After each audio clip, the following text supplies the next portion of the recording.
Greetings, students. Hello, how are you? I hope you are in the pink of health. I am Senobet, and for our lesson today, we are going to be focusing on writing about the most popular sport in your school. So this lesson is based on Cefr Get Smart Plus 4 textbook on page 97.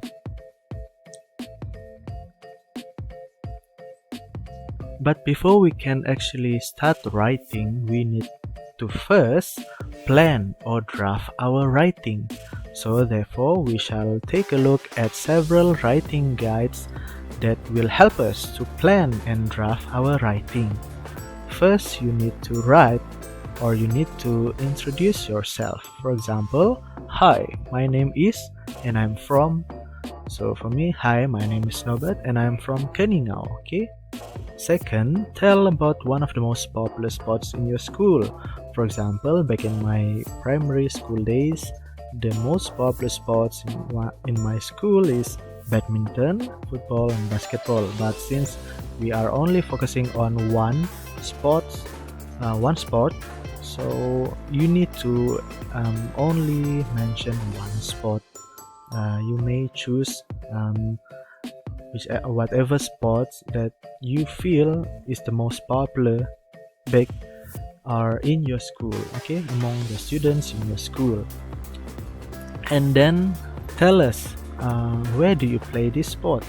So for me, we usually play badminton in a badminton court, okay. Next, tell us or illustrate how many players will be playing the sports.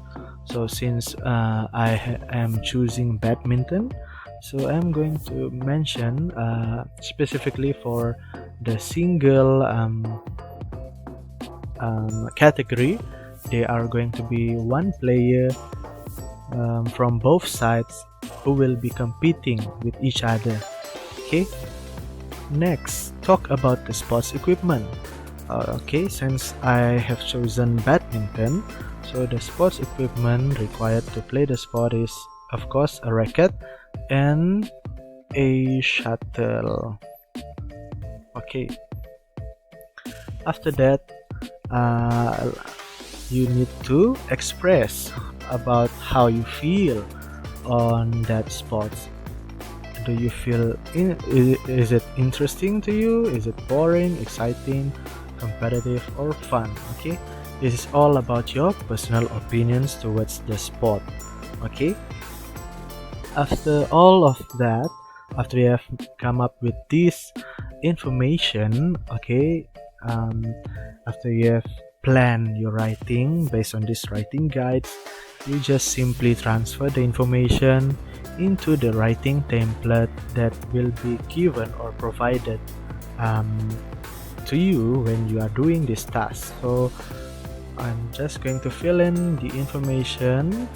Hi, my name is Norbert, okay, and I'm from Keningau. One of the most popular sports in my school is badminton.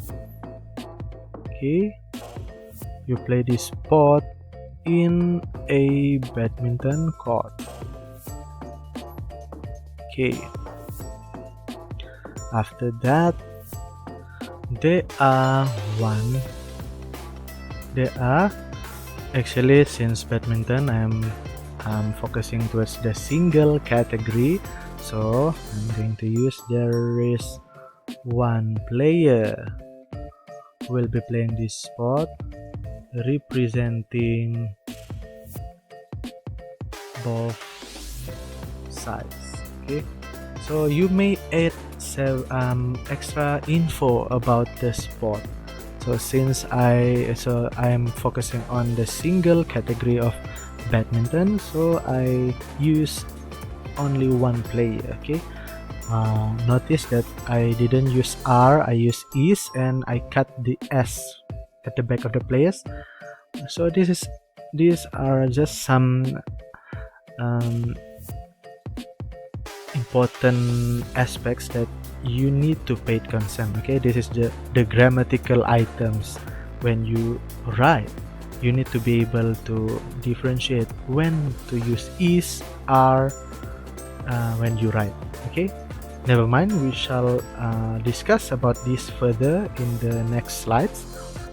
Okay, this sport requires equipment such as racket, okay, and shuttle. So these are some equipment required when we play this sport. And lastly, I think this sport is very competitive. Okay, there you have it. You have completed the writing on the most popular sports in your school. So this is my example.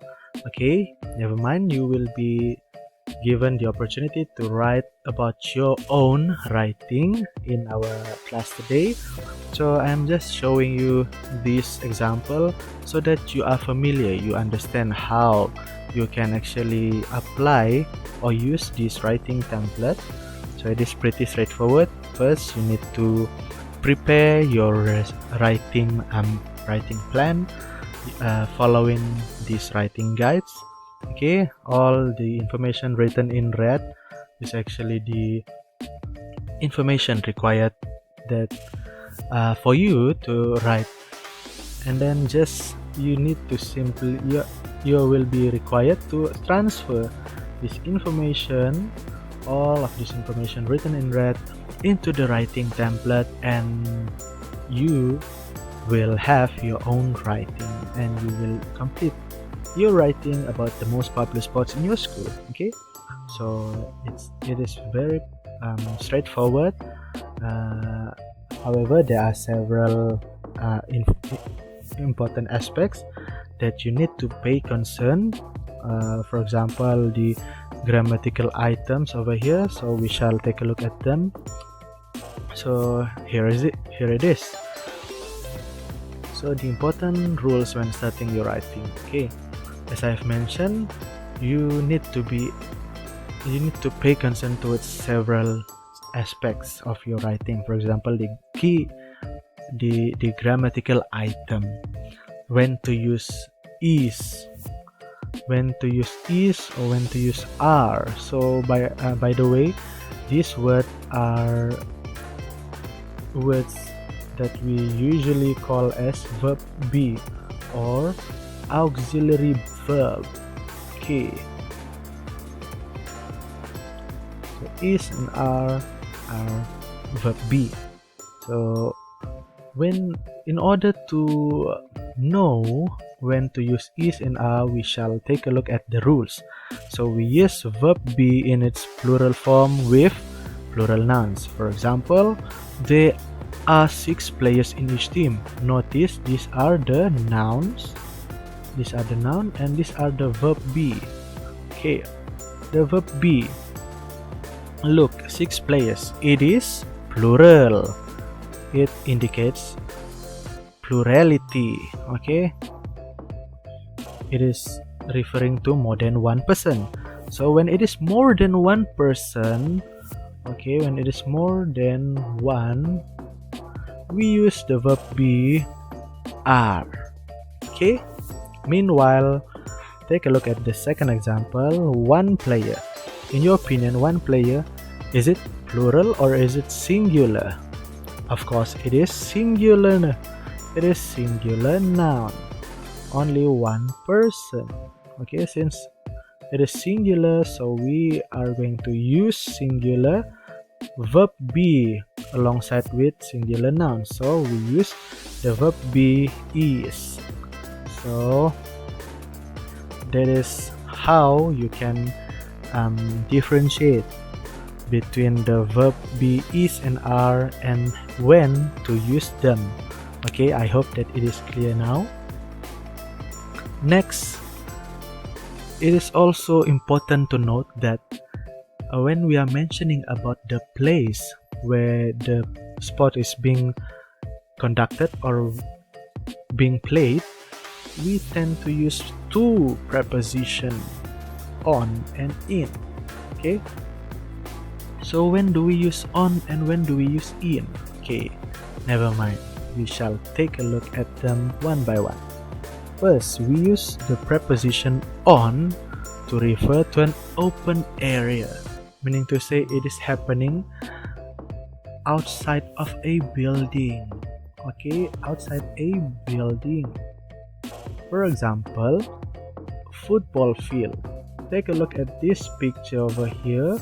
Okay, so as you can see, a football match is conducted in an open area, meaning to say it is conducted outside a building. Meanwhile, we use the preposition in to refer to an enclosed space or inside of a building. For example, badminton court. Look at the picture here. The badminton court is actually a building. Okay, so badminton match is conducted in a badminton court. So that is why we use preposition in, because we are referring to the building of the badminton court. So that is how you can differentiate and when to use the preposition on and in. Okay, when you are mentioning about the place the sport is being conducted. So I hope this video helps you in determining when to use on and in. So that is all from me. Thank you very much for your attention and participation, and I will be seeing you in the next video. Bye.